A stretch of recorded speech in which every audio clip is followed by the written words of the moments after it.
Subject of your discussion, and speakers are encouraged to limit their comments to 3 minutes. Anyone? Okay, seeing none, we will move on to nothing under unfinished business, nothing under new business. So we'll go to item 6, the first reading of ordinance number 238, an ordinance amending the Code of Ordinances to the City of Atkins, Iowa, by amending provisions pertaining to meter costs. And Administrator Flory will review that for us. Yep, thank you, Mayor. That's just the first reading, as Mayor indicated, of this ordinance. One thing the clerk and I were looking at, of course, we're looking at opportunities where we can, in a manner of speaking, run the, in this case, the water department a little more in a business-like manner. And we're currently on new home construction supplying water meters to those new homes. So this change would be for every new home that's constructed, the homeowner, the builder, would have to pay for that meter to put it in. And it's about, around a $350, $400 item there. So again, just helping our budget along a little bit. It just passes that cost on to building the home rather than all the ratepayers. So, and that's a pretty common practice for most cities. So.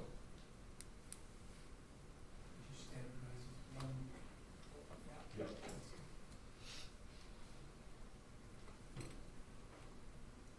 Motion to approve ordinance 238. Second. We have a motion and a second. Will there be any further discussion?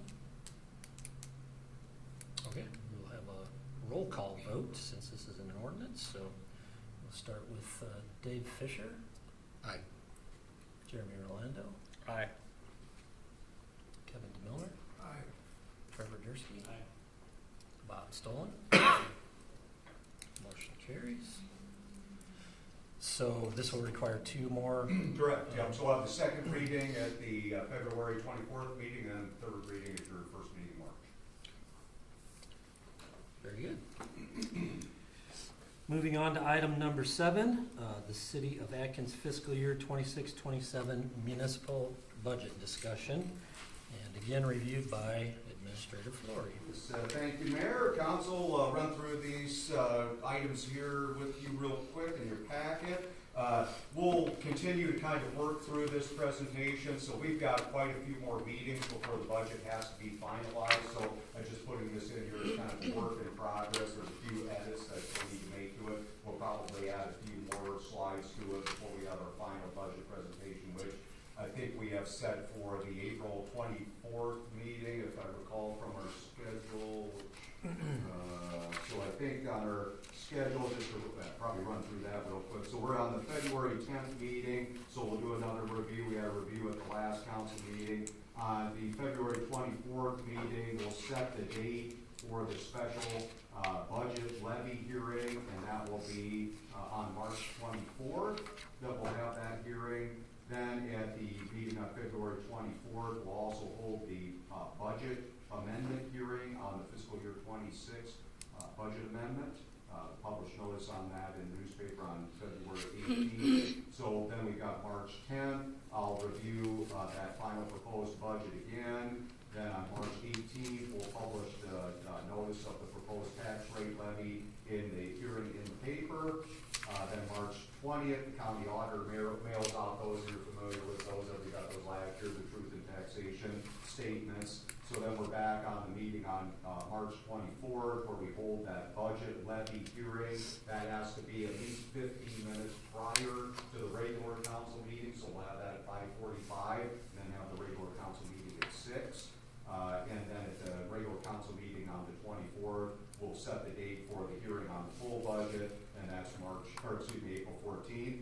Notice gets published either the 1st or the 8th of April. Then on April 14th, we'll hold the budget hearing. So we'll do another review. We did one last week, or 2 weeks ago. We'll do another little budget review here tonight, but we've got probably at least 2 more meetings where we'll probably be talking about budget, maybe 3 more meetings. So just kind of letting you know we're still kind of working through things. So intend to keep improving this presentation. So Just looking through that you had in your packet, just again, a cover sheet, just kind of walk through that real quick. Cover sheet, prepared a goal statement, again, just indicating the budget sets forth a prudent plan for the upcoming fiscal year, outlining strategies to sustain our investments, hold our current obligations, address the needs of an expanding population, and enhance long-term financial well-being.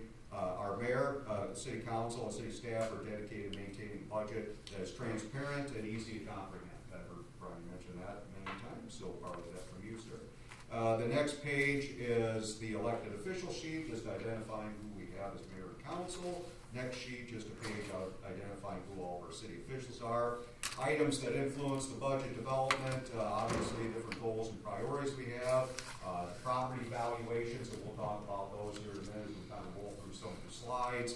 Water system improvements is really another big item for us. That's really the marquee, the centerpiece of this proposed fiscal year 27 budget is to start making water distribution system improvements. So we're putting resources behind that. We obviously have to deal with levy rate restrictions that are imposed by the state legislature, so that's part of the influencers that we have for this budget. Staffing and labor cost, the department budgets that are submitted. One thing that we have really placed a priority on for this fiscal year is establishing these reserve funds. And here we talked at the last meeting about, and I had Shelley say one of the items in the bond agreements that we have with our revenue, our SRF loan agreement that we had on the wastewater treatment plant project. We were required to have established a sewer sinking fund there. We had not ever established that. So this budget creates that sewer sinking fund. So part of it, so it's an expense, but it's a movement of money from the sewer revenues to a sinking fund. So it's a very necessary thing. And then when it comes time to pay off that debt, we'll have that final year of payments for both of those SRF funds in the bank and able to pay that off there. So, and again, positioning us where I hope to be for fiscal year 28, which is a lowering of that debt service fee.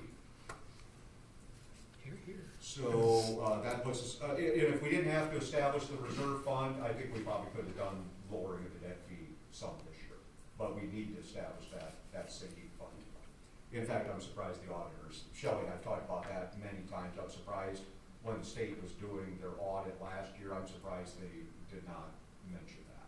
I mean, there's even date specific in There the is. proceedings that Yeah, tell you yeah, you must so- have it established yeah, by so- sometime, it was 2016. Yeah, so we had the state auditor do like the last 3 or 4 audits, I'm just surprised they haven't mentioned that. And then last but not least, again, I think preserving Atkins, and we'll get into this in the future slides here, are very low and competitive tax rate. And again, the goal being to lower that further gives us a real competitive advantage versus the peer communities in Benton County, but in particular the Cedar Rapids MSA area. When we talk about our rate versus North Liberty, Tiffin, some of these other that we want to stay very competitive and makes us an attractive place for people to live and want to do business here.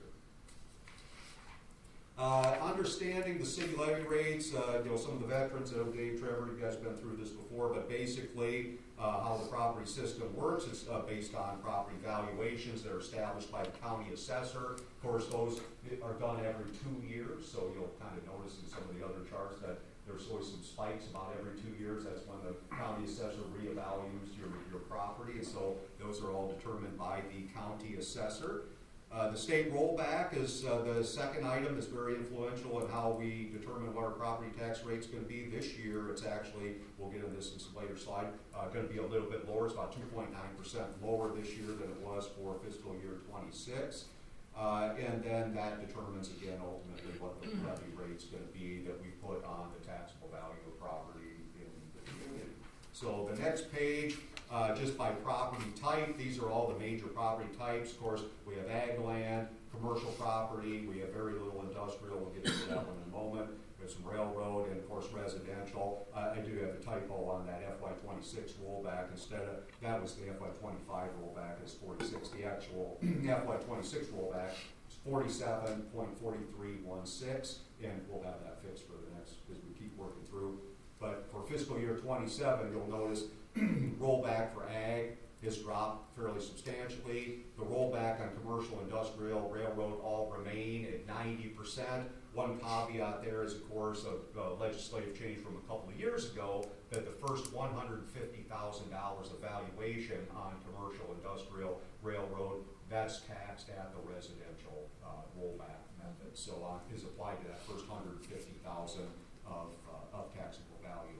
And then the residential rollback, as I mentioned, is decreasing from fiscal year 26 rollback rate 47.43 to 44.53. So 2.9% reduction for fiscal year 27 on the residential rollback. The next sheet is historical property tax rollback. I just went back to fiscal year 19 through fiscal year 27. So at the top line, of course, is the residential property, but just to give you an idea, over the course of the last 9 fiscal years, kind of what's happened with the residential rollback. You see at one point we were at 55.62%. It's kind of bounced up a little bit here and there, but as we sit today, or for fiscal year 27, that will be down to 44.53%. So more than 11% reduction in the ability to tax residential property. The multifamily, that was something we used to be able to tax that. The legislature changed that, eliminated that classification, so that's now rolled into your residential property values and not taxed. It used to have a separate category, but that ends in fiscal year 23. And then again, the commercial industrial stay at the 90%, with the caveat being that the first 150,000 has the same rollback applied to it as residential property, on the first 150,000. And then you can see ag in 2024, ag was taxed, the taxable rate of that rollback was 91.64, and we're down to 59.44. Again, it's a small number on ag, but that's what that is. In terms of the property valuations for a community, the next slide, these are 100% valuation, so we put that in there, valuation with TIF and without TIF. And you can just see how our valuations have increased here since I just went back to fiscal year 2020. But the valuation with TIF, we were in 2020 fiscal year about $147 million. And fiscal year 26, we're about $218 million there with valuation with TIF. So those are 100% valuations. Next category is taxable valuation by class with TIF. Again, going back to fiscal year 20. Obviously, it's no surprise, we'll get into this one here in a moment with the pie chart that we have. We're obviously an enormously residential comprised community in terms of our tax base. So of the taxable value of our community, we're a little over 100 million is residential. We've got some agricultural and some commercial, of course, and gas, electric, of course, but that's by class within the TIF areas. The next slide, the City of Athens, this I just ran an example of what a property tax bill comparison would look like for fiscal year 26 versus the proposed for fiscal year 27 budget. You'll see what our levy rate is comprised of: the general fund levy, the property insurance levy, employee benefits levy, including health benefits levy, and the debt service levy. Those are the major levies that we have in the city. So the year that we're currently in, that equals $12.21 per thousand of taxable valuation. And in that formula below, you can see with 100,000 assessed value, you apply the residential rollback at 47.4316. Subtract the homestead value. I do want to point out that if you're a military veteran or over the age of 65, you get an additional exemption on top of the homestead, so it would be reduced even further. But for most of us, you get the homestead exemption. So that reduces you to per 100,000 of assessed value of a taxable value of $42,582. And then you take that times the city's rollback, or times the city's tax rate of $12.21. So the year that we're currently in, for the City of Athens only portion of the tax bill, for every 100,000 of assessed value, the taxable portion of that would be $519. So for next year, what we have is a decrease proposed for fiscal year 26 from $12.21 to $11.99. So the rollback is also dropped again, as I mentioned, 2.9%. So applying the homestead credit, run the same math on that. The difference would be $519 last year versus $475 this year per 100,000 of assessed value. So a home with a $400,000 assessed valuation would see a decrease of about $180 a year with this tax reduction. The next slide, history of the Atkins property tax levy. That we just traced this back to 2017. I found this, Brian mentioned this to me as well, found this one kind of interesting, kind of looking historically at it. You can see we're hovering in that 880 there back then, up to 916, back down to 865, 886. Then we bumped up there 21, 22. I'm not sure what all was going on there, but we jumped up to, it was nearly another $2 per thousand. So we went from 886 in 21 to 1024 in 22, and then in 23 we went up to 1225. So now we've stabilized here. We were 1215, then 1221, 1221 last year. The proposal now is to go to 1199. So we're going to have a period of 5 consecutive fiscal years where we've been either at 1225 or lower for 5 consecutive fiscal years. So I think, and Bob shares these with me from time to time, but the Iowas for Tax Relief, they'll kind of do these analyses of communities and try to suggest maybe they're overtaxing, that kind of thing. I think ours is influenced by the fact it's like on your insurance claims. When you have a bad claim and the adjusters go back a certain number of years, until you lose that claim, your renewals look kind of ugly, and then when it falls off, they look a lot better. So I think for Atkins, we're moving further away from these years where we have these large tax rate increases to a period of stabilization. So I think when they do those analyses in the future years, we're going to look a lot different than we look today, because we're going to have 5 consecutive years of very stable tax landscapes. So that's the history of the tax levy there.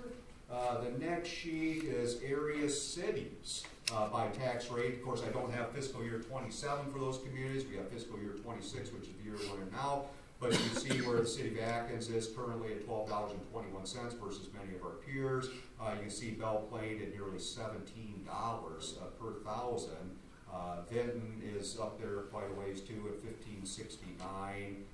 But we're at $12.21. We're in a very good competitive range there with other communities like Tiffin, for example, Ely, definitely in that neighborhood. Marengo, they're way up there.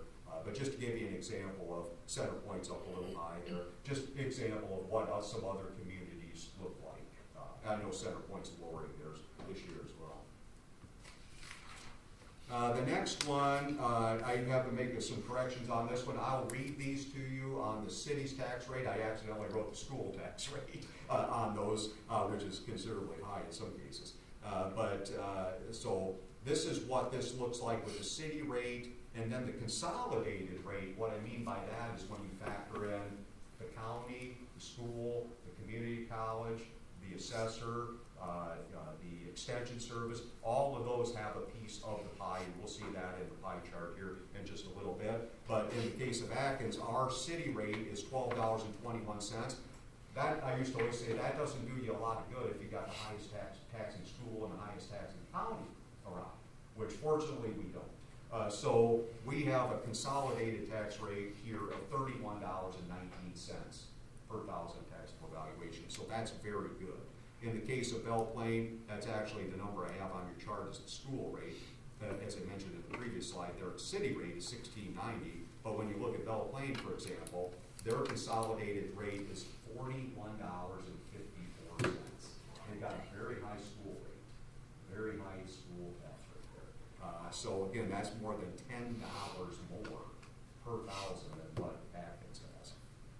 Then we look at Vinton. Again, they're pushing at $40 in consolidated. Urbana, they're nearly $41. When you get down to some other of the smaller towns, they're more into the 32 category. But when we look at the larger communities in Benton County, Atkins is really positioned quite well fiscally versus some of these other towns. So, and growing, absolutely. Yeah. If you look back at that previous page, the cities that are growing are the ones that are under that $12. I know that's not solely responsible for it, but that's kind of a, Great observation, that's a great point, because that's where you end up. Unfortunately, some of the other towns, if you don't have it, Right. you still gotta replace the infrastructure. I do, yep. So the next page is the tax bill component. Always like to talk about this one again. So the total tax rate here, consolidated rate of $31.20. What you see here is again, the city of Atkins represents only 39%. You know, we used to get like in Clear Lake all the time, not you know, much towards the middle of the career, not, but people say, what's the city doing with all those tax dollars I'm giving you? And I'd have to say, well, hold on. You know, at that point in Clear Lake, we were only 32%. Here we're 39. But so there are 68% of the tax dollars going to the other taxing entities. Here it's 61%. So you've got to remember, we don't get, when you write out that check semi-annually to the county, the city of Atkins is only getting 39% of that. But people just draw a natural assumption that the city's receiving all of that tax revenue. We're not. We receive 39% of that. Now, if you go and talk to the county treasurer, it's a fantastic treasurer, on Beacon, they have a pie chart that you can see the breakdown from your own individual property. So definitely encourage people to look at that. But you can see here, Benton County, 22%.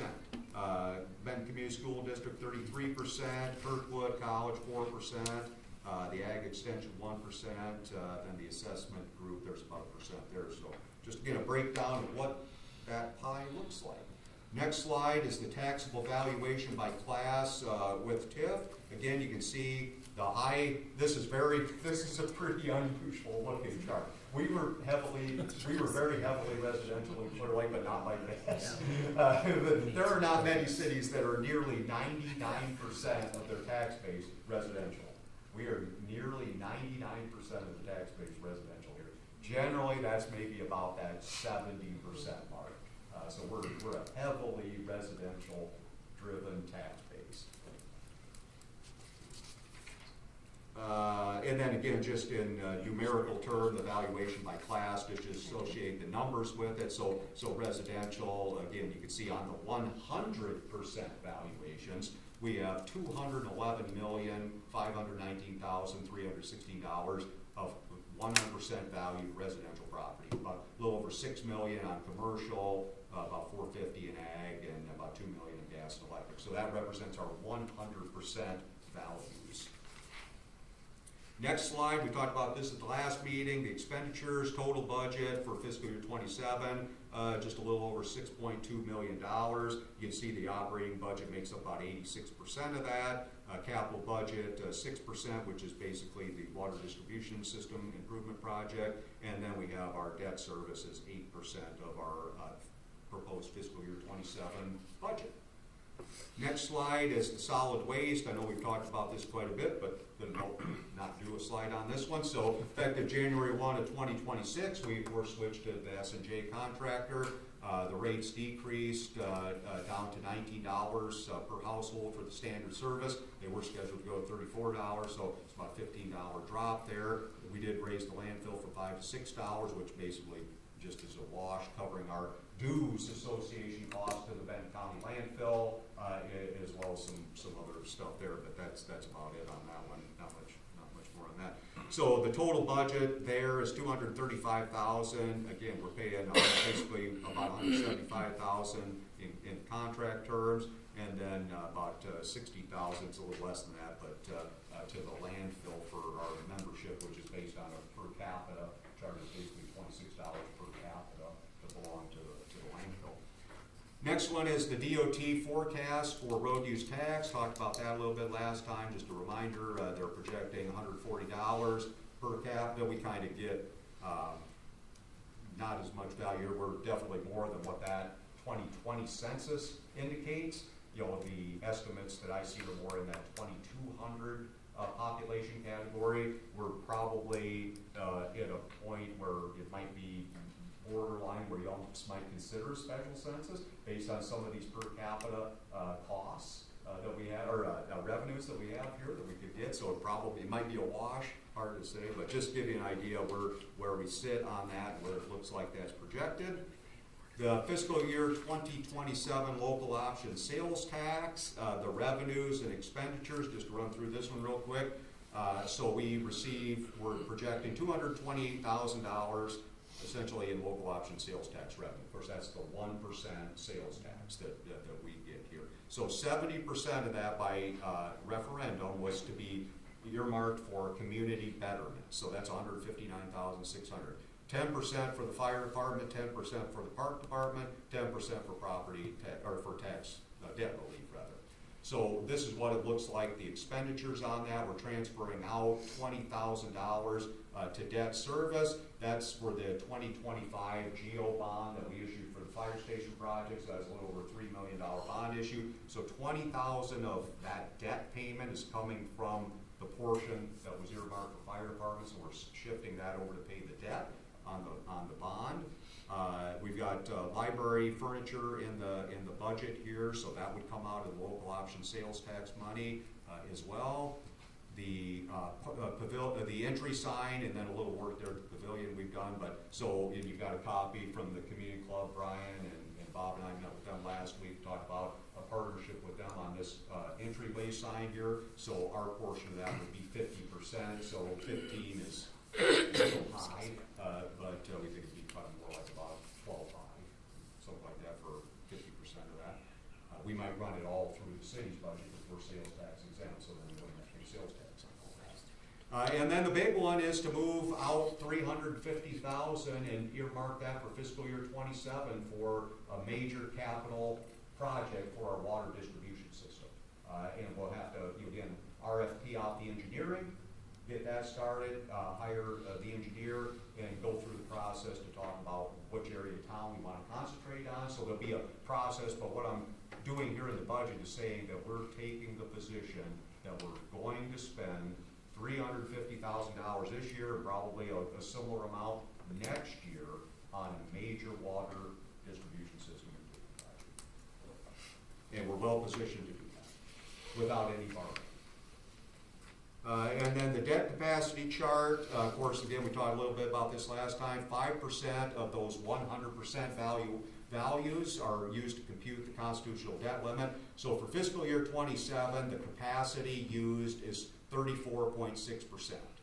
We have a total debt capacity of 12 million versus our outstanding debt of 4.2 million. So still have plenty of capacity there, but you know, we. Generally speaking, the rule of thumb is about that 65-70%. You don't want to go over that. Now, I ran it pretty austerely and Clear Lake, we were at 3%. We just didn't want to issue any debt. We didn't like to do that. So, but here we're at 34%. By any measure, that's a good number. That's a strong number, a very strong number. Probably I would suggest the strongest number in the county for cities. 34% is a low level of indebtedness, so we're in good shape there. Hey, Scott. Yeah. So when you say the 12 million is capacity, Yep. is that the 65%? No, that's 100%. That's No, 100%, so you can't, We would never. do you that. could never get there even. There are some towns that have done it, but those are Emergency not level usually projects. is the only Yeah, reason. so to do something. Coralville is one, and they got downgraded to junk bond status when they went to issue debt because they were so heavily in debt. You can get there, but it's not a good move, not at all. Right. Thank you. Yep. So that's that slide. The next one, I just talked a little bit about the state revolving loan fund. You've heard us mention that numerous times. We got those two issues for those sewer projects. One is the sewer plant project. The other was that lift station project, lagoon project, both done about that 2016 timeframe. We took out 20-year debt obligations on those in 2016. They were significant projects. One was about 1.75 million. The other was, I'm trying to remember, that was about 5 or 6 million, if I remember right, on the wastewater plant on that one. So the top one is the lift station project. That one is backed by general obligation debt borrowing capacity if we needed to use it. What that means is if revenues in the sewer department were insufficient, we could levy a tax to pay that debt service payment. We don't need to because we have that debt service levy fee on the utility bill and provides enough revenue. But the other one is a pure revenue bond. So that $243,000, that is our debt service payment on the wastewater treatment plant project for fiscal year 27. And those are mostly funded from sewer revenues, but we were able to capture some available TIF revenues that have been able to help us, pay those payments as well as establish that sewer revenue sinking fund. So the FY 27, we're proposing to have 1 year of each of those in the sewer sinking fund. So we're establishing about $360,000 sewer sinking fund that will be held in reserve.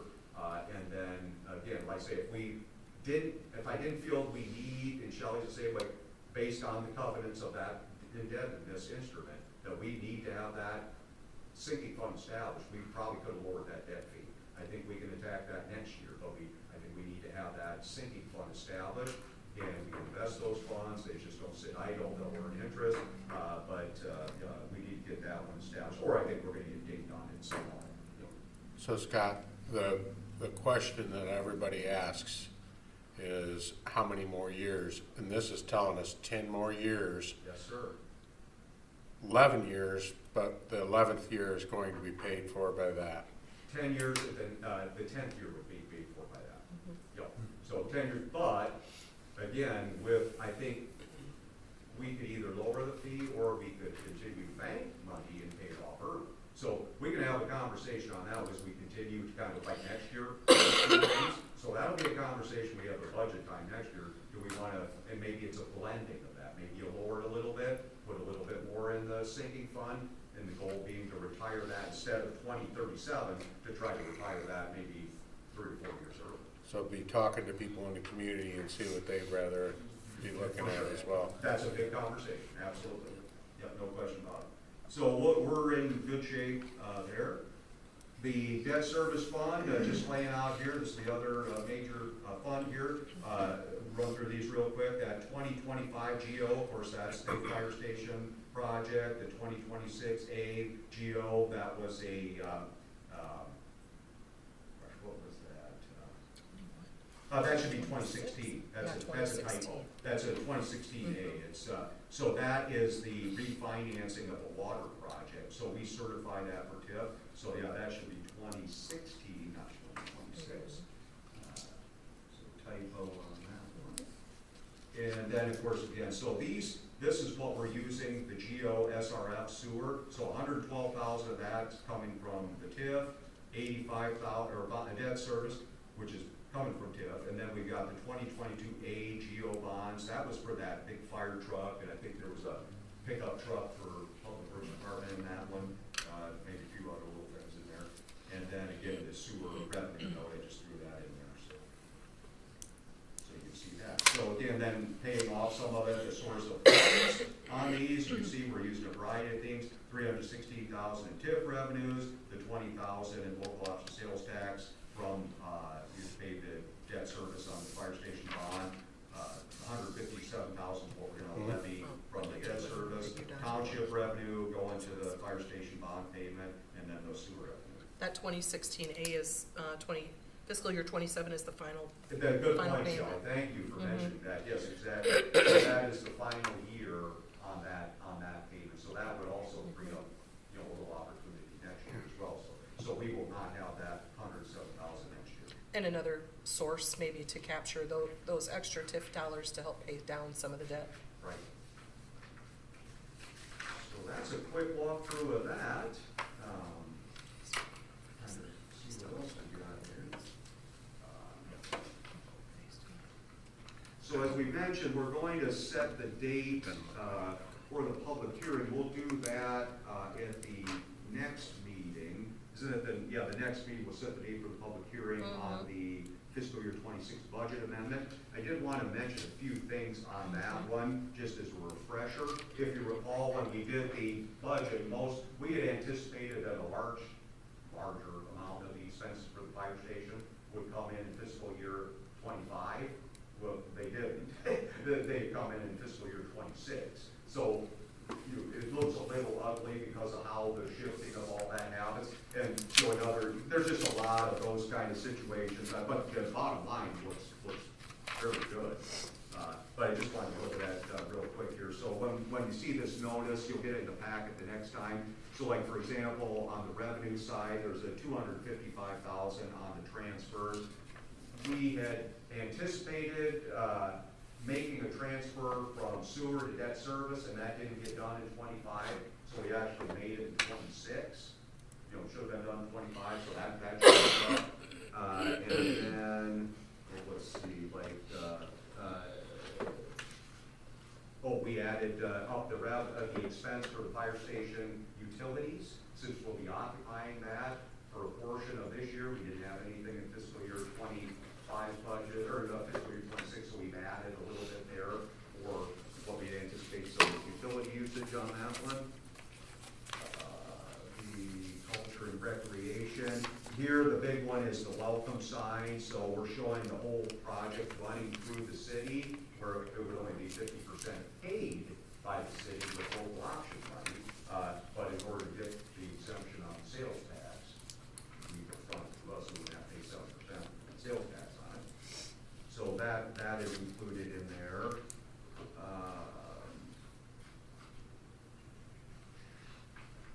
We're working on the credit card fees, trying to get away from that.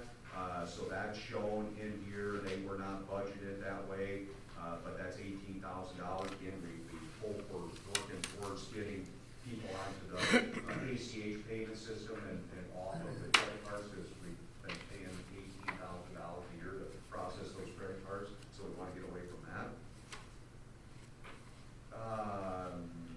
What else do we have here? Yeah, the fire station was the big one, obviously. Yeah, that's 1.3 million alone Yeah, and then of the amendment. Yeah, the legal fees, for Stone Cliff out there, some architect fees, the generator was one, we had, this is before I got here, but they bought the generator for the, old water plant, where well number 2 is located. But but the city didn't get it done until the very end of the year, which it had to be done because they were using ARPA money, so they need to get that obligated by the end of the year, so it was approved like in December of 2024, but it wasn't ordered until like a few months after that, but then the lead time was so extensive on it that it didn't arrive until, after July. I think it was installed in October or something like that. So that's in there. That was originally anticipated to be in 25, didn't happen until 26, so that's like $70,000. Pipe bursting project was another one. That one we thought would start before June, but it didn't. It didn't start until July 1st. It's all done in July, but we had anticipated that would be done in 25. It was all done in 26. So it shows this amendment because those expenses were in 26. Oh, and just stuff like that. So I mean, that's really probably about all I think I got on the budget amendment. In terms of the expenses, we kind of walked through some of that with the budget slides, and we could hit some of these a little more detail. I might want to just hit some of the highlights here, but this is in that blue packet. Maybe on page 3, I just want to point out on the building inspection. So when we went into the contract with our building inspector company, we didn't know quite how much we would have there. So we had originally budgeted like $25,000 for that. Those fees are going to come in way less than that. So we scaled the budget back for fiscal year 27 to 15 on that. The next page, on page 4, is that street project I was talking about, a council meeting or 2 ago, that $125,000. So we've got that set that we'll probably bid it, but not start on any construction on that until after July. That's kind of a conservative number, the 125. Then just point out the garbage and the recycling on that same page, on page 4, see where we present a new budget, $175,000 for fiscal year 27 versus the past years. You can kind of see where we're at, how much lower those costs are now. So that's a nice thing.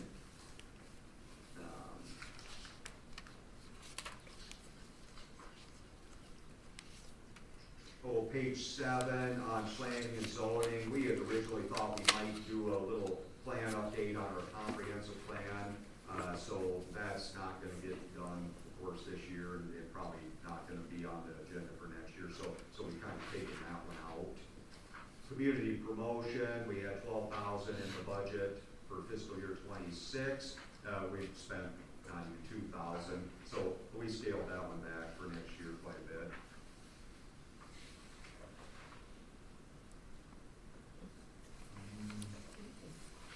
Next page, maybe page 9 on legal services. You can see in past years, we had some heavier expenditures on the legal work. This fiscal year, we had budgeted 25. We're just a little over $9,000. So we scaled that back next year down to 15. I think we keep knocking that one down too. Yeah, less and less now. Then the auditing services on page 9. And I think Trevor, you mentioned this one time a while back here. You know, we had run all these other contracts when we had Teresa working with us and Sandy working with us. All of those things, plus our audit and ESG and all these things, they were all being run through the auditing line item for some reason. So we kind of corrected that. So for fiscal year 26, we showed $40,000, and we're going to be pretty close to that with our state auditors' fees for that fiscal year 25 audit, which will pay for in fiscal year 26. But I did pull those expenses out of there, Okay. Scott. Oh, okay. Yeah, the expenses for the payroll and other, Yep. they're on page 8. Yep, they're out of there. Yep. They're on page 8. Yep. Yep, But under the- the the- other professional Yeah, services. the auditing services, Mhm. though, the 40 in there, though, that's just our audit for the state audit, right? 40 The 40. on the auditing? So on page Oh, 9? yeah, that, well, the budgeted amount, Right, yeah, yeah, yeah. so that was. That's just a budgeted amount, though. Correct, yeah, but I think we're probably gonna hit about 34, don't you think, with the state auditor? 33, somewhere in there? I think the 5,800 included the final of the Unless we state got- auditing. Oh, maybe we The only got thing that. we'll have now is just Bonsack Okay, bill coming. 27. which is the 27, and that'll be a bit high there too. Yeah, There- but we it might, should- we might assume, don't you think, we'll assume some of that expense in fiscal year 26. I think so. Oh, yeah, we'll get billed some, Yeah. yeah. So that's just on that audit line. Technology services, I just want to point out on page 10 on that, you know, we're adding a few things here which are great, the cameras. Really enjoy, thank you for the and Pam, thank you for that as well. It's really nice. I mean, we're gonna be, we get the company to get the lot set up and everything, but it's great to be able to monitor kind of what's going on over there the way that we can. We'll be setting up the cameras here at City Hall, and then out in the parking lot, we'll have the parking lot out here. And so for liability is an important thing, so we're really excited about getting those cameras. So we've increased that technology budget a little bit to accommodate the maintenance on those things. Big one here, of course, is the City Hall improvements. We put in, $178,000. We just don't know what it takes, a placeholder. But again, that's the security improvement. Got a number of 88 things that we'd like to upgrade as well. The bathrooms need quite a bit of attention, drinking fountains. There's a lot. So we don't know what's going to cost. I'm actually meeting with Darling on Friday morning here, and they've got a person that they kind of work with that I think I can use to maybe draft up what we want to do and put it out for bidding without needing to spend a bunch of money on architects and things. So I just put that in there more or less as a placeholder for now. CDA security. It's security, correct, yep. The guy just highlighted on page 10 there, the township contribution for the debt service. Maybe going to page 13, Shelley pointed this one out. We're going over this a little bit earlier on the snow and ice budget. You'll see there we budgeted this fiscal year 30,000. We've spent 2,100 so far. So we're well under, fiscal year 25, you might remember, that was amazing. You just evidently didn't snow here much at all. And we spent like $5,000 on snow removal that year. So Let's keep it that way. yeah, we're hoping to beat it this time. So yeah, I'd like to beat that. So, but we put a placeholder in next year for 25. Just know what's gonna happen. Mhm. Working way a little bit What line did further you- here. you have to remember salaries for all these things.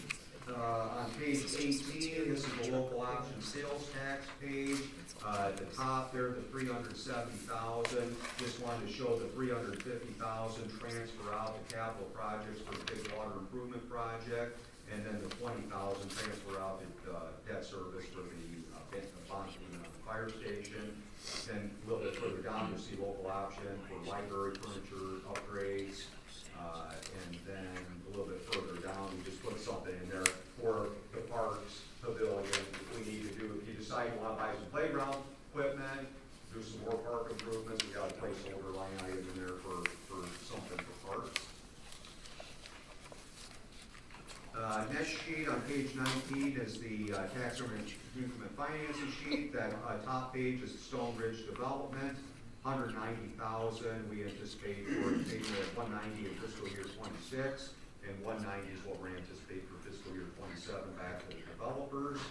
In terms of the transfers out, which is just below that, the $666,457. You can see how we're breaking that down. $107,600 is paying off the 2016 GO. As Shelley mentioned, that's the final year of that. Then we're transferring out $88,125 to the fire station project.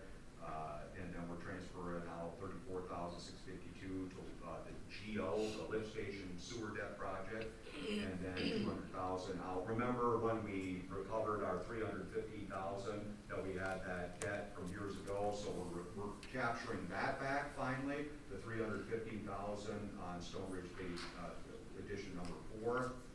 We're also collecting back our fees that we upfronted for engineering on that phase, and then we're transferring out $80,856 to that one of those sewer revolving loan fund payments. That's all from the 5th page. Debt service, again, top one there is the fire station project, and just what we're moving around there from laws, township money, debt service money. Not much more on that one. Yeah, the next page again, page 21, you'll see once again the final 2016 AGO payment, paying that one as we haven't had with you. So that'll be done. And then the sewer debt fee, moving that $112,000 over for that payment on that project. Next page, this is another really good one. We're excited about the fire station capital debt improvement project reserve fund. So you'll see at the top there, we're showing that $375, if you recall, when we issued the bonds for the fire station project, it was more than just the fire station project. We had upfronted a bunch of $375,000 worth of water improvement projects, so that ran water into the red. So part of that bond issue was to recover our internal debt on those water department projects to make water whole for those prior expenditures. So that's what that $375 is there. That was part of that bond issue.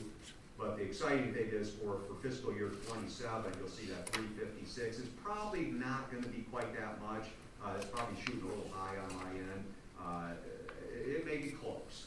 It may be closer to 300, but I think by the time we're done with the fire station project and we get all of our FEMA money and there's another opportunity for a little more FEMA money, I think we're going to have a nice little balance there that we're proposing. Again, this is a balanced budget. So when you take that transfer in, because that shows like as an expense, we've got that money, we're moving it into this capital reserve fund for either debt or something, with the building or what have you. That's where that money's going. So that's exciting that we're able to set up that reserve fund. Like I say, fire truck does something, maybe we could use it on that.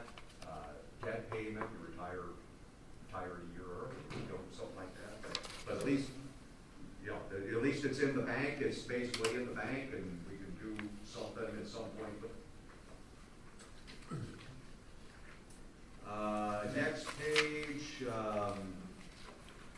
the water distribution system project is showing $50,000 for engineering, $300,000 for fiscal year 27. We obviously would anticipate bidding something probably in January of this next year. So I would hope we get an engineer on board this summer, figure out exactly what precisely the project that we want to do, and get it designed and ready to be bid in January, and then start construction, probably in April.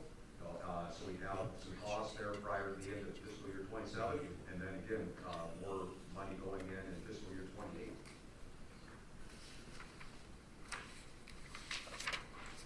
Next page on 25, that's not a whole lot to show there. Do want to show there is scrubber improvements down there, so Todd gave us a number. He said there's some stuff going on with scrubber that we need to put some money aside for the future on, so we're earmarking $30,000 for maybe a replacement on that one in fiscal year '27. We always kind of budget a line item in there to continue our hydrant repairs and replacement projects. And then, of course, we got kind of a placeholder in there when we have water main breaks. That's what that $25,000 line item is. That there's a placeholder for dealing with those water main breaks. Let's see, page 28, as I mentioned down there at the bottom, I just want to call the attention to that one. We had only, on the pipe bursting project, of course, you're all well aware of that one, we finished that one up. But we had only showed 50,000 fiscal year '26, and it actually, almost the entire project ended up being done in fiscal year '26. So there's $106,000 nearly as a budget amendment for fiscal year '26, because it was almost entirely done in that year.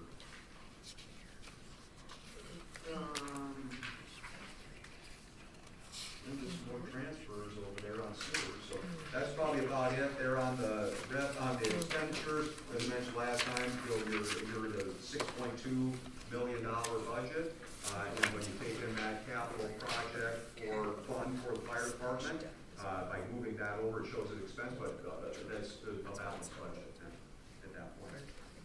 And the next page, we don't have to go over this one today. We got 3 more of these probably meetings, but review that one, the gold sheet there, we're probably running late here.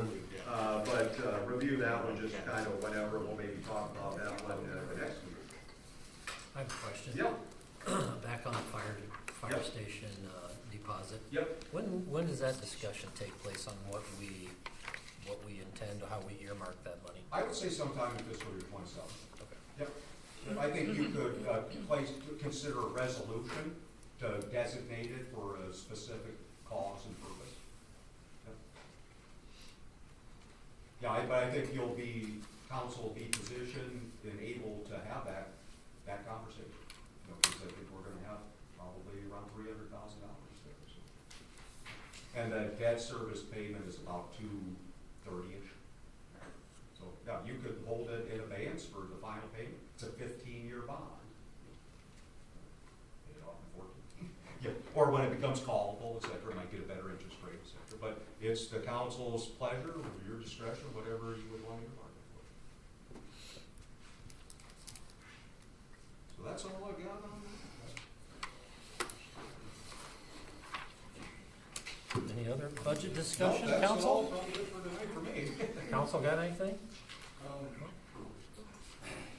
It's probably something there somewhere, but, website. Oh, yes, we're gonna do that this year. Yeah. Okay. Yeah. No, that's just one thing. Yeah, I've got, Margin. oh, definitely, I've got like 2 or 3 proposals. Jeremy kind of looked at one of them already, but I just got it, and they've got to reach back out with the budget, and we've been down staff here for a bit. So it was, I'd love to get it, needs it desperately. Sure, okay. Still on the agenda for '26. Oh, yes. Okay. Yep. Anything else on the budget? All right, we will move on to city administrator's report. Would you like to take a I recess? gotta use your notes, I left my agenda. in my You don't need a office. recess after all that? No, Take a no, break? good. Okay. All right. You remember what I had up here? No, dude. I just want to give a quick update on this one, the water, wastewater, public works superintendent update. So thanks to everybody, Brian, Kevin, Jeremy, Shelley. I mean, we've been putting in a lot of late nights. Here the last several weeks, we got one more tomorrow night and then one more Thursday night. So, I mentioned to Brian, I said, well, need about 2 hours. I think he's putting in about 2 hours a day on this job, 2 hours a week. But we've had some good candidates, and so we're excited about it. We've got a couple more interviews, so hoping to conclude this week and bring maybe a couple the top candidates back to the council. So just want to give you the full update on that one. And then review of the city-owned lot there at 619 High Point.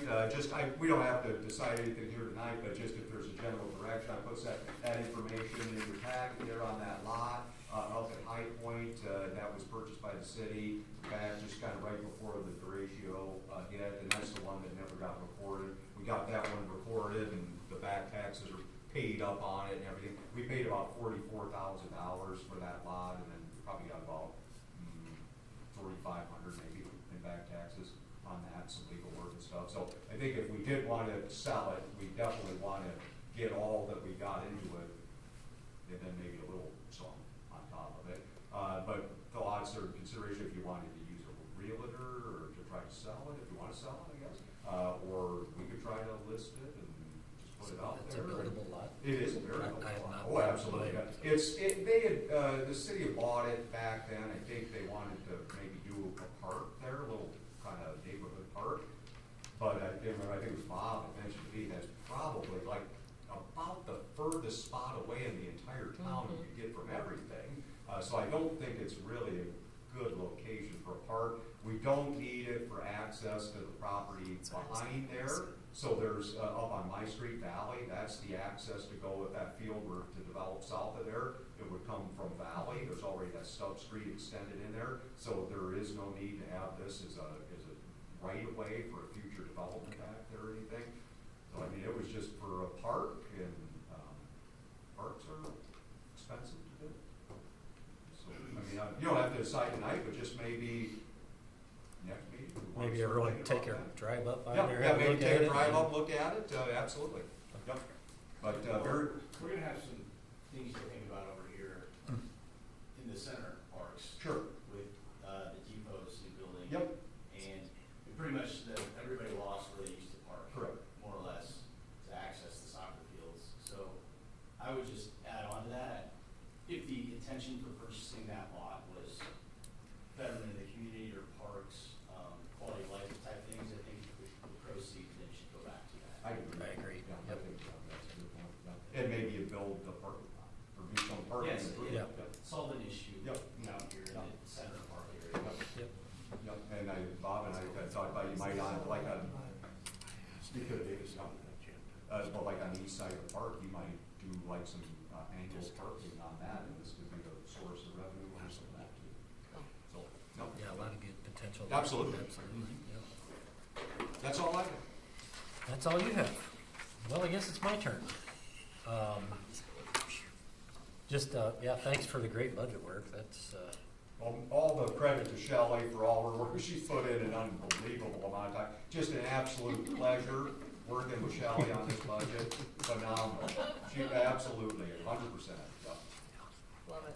I love She it. knows what she's doing, and she's saving us a ton of money. I love it. yep, very good, responsible budget. Love it. I do. I love it. Yeah, thank you. We did, Bob, Scott and I did meet with the community club last Thursday night. They meet the first Thursday of every month, so any citizens might want to partake in that. I would just highly encourage. They need hands. They need help. It's a great civic organization, does a lot of great things here in town. I'm going to go through some of them here because I've been here, 25 plus years, and there's some things I didn't even know that they do. But they want to do a lot more. There's a lot of opportunities in Atkins to get involved if you're that kind of person that wants to get involved and make the city greater. What a great organization to jump into and get involved with. And they can do, there's much more that they can do. They have a lot of good ideas that they want to do. Just need some more people to help carry the weight. So for those that don't know, obviously everyone knows they put on Watermelon Days for us. That's their main fundraiser for the year. And then they take those funds and then they contribute to high school scholarships. They contributed to building the bathrooms down at the soccer field. Some of that money went to enhance equipment at the elementary school. There's an organization called Angel Tree that they do an Angel Tree program at the bank, and they participated and contributed to that. If you don't know what Angel Tree is, go look it up. It's a great operation. Do many holiday food donations, post-prom donations. They put on the Christmas light competition here in town and pay out. Yeah, that's on my list. Yeah, that's one that not everyone knows. They put on the Halloween dance party. They've put on the Christmas parade. They participated and made a donation towards the new tables and chairs at the Legion. Bought a new stove in the pavilion down here at the soccer fields. With that funding, they own all of the city Christmas decorations, both in the park and up and down Main Street. Not a lot of people probably know that, but those are provided by the community club. They donate to the Helping Hands Food Pantry, great operation here in town. They also donate to the Atkins Teacher Fund, and then they've done in the past a lot of the Christmas ham and turkey parties that have gone on. So those are just a few things. There's many, many more, but they threw some things out, and I just wanted to highlight some of the things they do. I know there's people in this town that are looking and want to help and want to get involved. That's a great place to start. And we've all got ideas that we can do more, and they certainly have some. So I'd encourage you to jump in on the community club the first Thursday of each month. They'd be glad to have you. That's all I have. So, we'll move on to number 10, the consent agenda, which includes the approval of the abstract of the bills and claims as submitted, approval of the January 24th and 27th City Council meeting minutes, approval of January financial reports, which include the treasurer's report, the revenue and expense reports, and the bank reconciliation. Just want to point out there was an updated list sent this afternoon for the claims list. Yep. Okay. Motion to approve. Motion by Stolen. Trevor, second. Any discussion?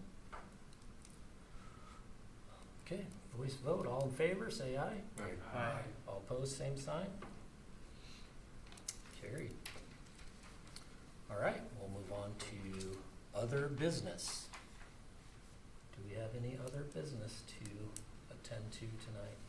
Can we get that on the agenda for next week to have potential for us to take action on that property? Oh, absolutely. Yeah. Yeah, spring would be the best I time. guess so, too. Absolutely. I suggest we don't use a realtor. I think if you're up to the Right. game, you want to save the $6,000, I think it'll go. It won't take much. Yeah. Unless somebody gives us a heck of a deal, like at 1%, but even then I'd say no. All right, well, we'll probably find out a resolution then for the next meeting, just to authorize us and direct us to advertise, put a minimum number. I would say on too, with Shelley, I think, or maybe it's Bob and I were talking about it, that, I think we wanna ensure if we do sell it and all this, that, it goes for either like a twin home or a single family home, and that somebody commits to doing that within a year. Or there's a right of reversion clause, and then we'll get it back. Cause again, selling it, we don't want somebody just to sit on it and leave it as an empty lot and weed patch and, nothing. So we wanna see a house built, see a twin home built, something like that, we'll collect it in a year, cause it's more tax. Single family would be the best. Probably.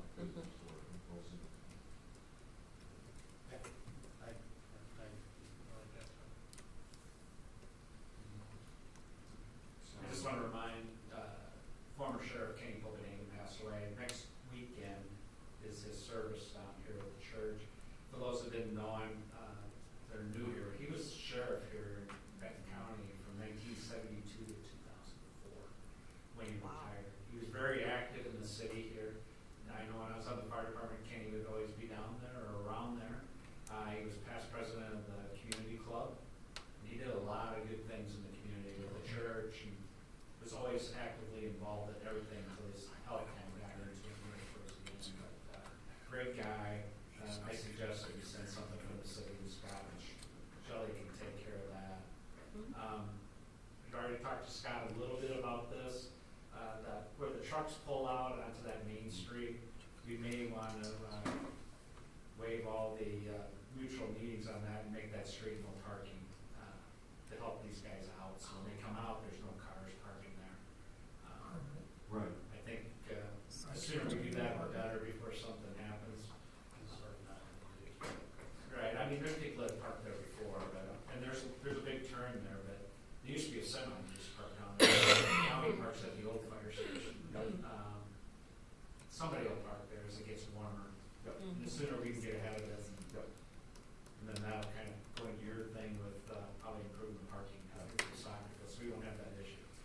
then the only other thing I had was I went to the conservation board meeting. You'll probably hear about it. I sent you guys all the copy of the what went on there with the proposed lease that was set up with the previous administration and things like that. I went to the board meeting, was well recognized. The county supervisors were there as well as the conservation board.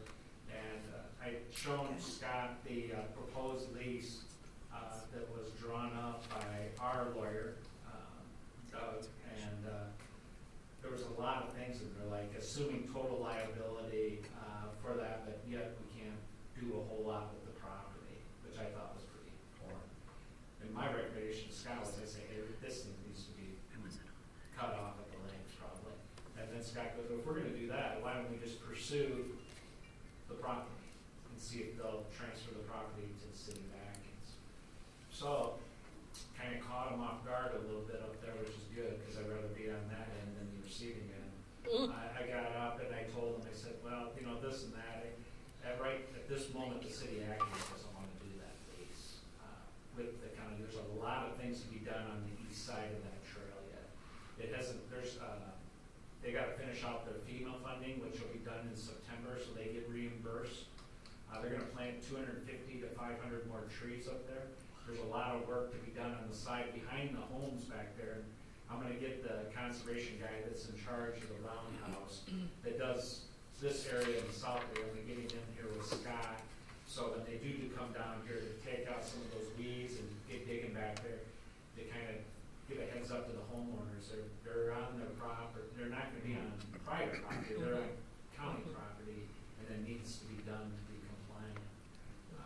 But back to looking at that property as a city property, that'll come back to Scott and the council and Doug if that's something we want to pursue.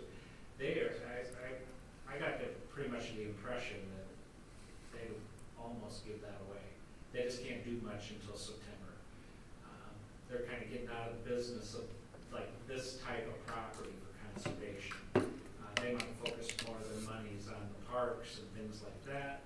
They like the idea of the trail. If we were to advance that and connect the west end, which, oh, by the way, is city property trail, and connect those two, and then we can coordinate with Lynn County and maybe get some business downtown on bicyclists. But they gotta get some improvements done to that trail. I took Scott out there to walk it. It's pretty ruddy. You wouldn't want to ride your bike on there. I mean, you can't push the stroller. You can't do much. It's all wood chip. It's just, people don't want to run on it. That was a comment made at the community club. I mean, they're scared to run on it because it's kind of rutted. Those chips will kind of make you unstable. Somebody will go down out there. Do we move to the west already? What's that? Do we move west already? That's a city property. They don't have nothing to do with that at all up there, the conservation board. There's a lot of opportunity there. There's opportunity to do Yes, some yeah, stuff. yeah. You know, I said, we could look at, believe it or not, there's 80 acres that's out there to the county line. And that's a lot of property to maintain, okay, which is a problem. We don't have the horses to pull that cart. I said, we'd be more interested in that trail, and then you guys want to talk 10 feet on each side of the trail if it was paved and done and ready to go. That may be something we could look at. But if they kind of alluded to, they would almost give us the whole thing without any covenants on that property. So if we wanted to sell X, Y, Z and they didn't care, we could do that, but still keep the trail part. That, if you look it up on Beacon, that big chunk of land is about $1.1 million. And then there's two other smaller parcels for about 200,000. They go up just up, they're chopped up a little bit. But, it's just be aware. Somebody asked you. We had two people from Atkins in the crowd. One former elected official, and there was another guy that had lived here for years, and then he's up there and he helps out with the county. So it'll probably get around that the city's trained to snoop around on the roundhouse. But we'll see how that goes. I just want to make everybody aware you got everything that I heard and said and run the track. What else would be taken? Yeah, I mean, there's a lot of weeds. I mean, there's a lot of stuff you gotta do. It's a lot of work.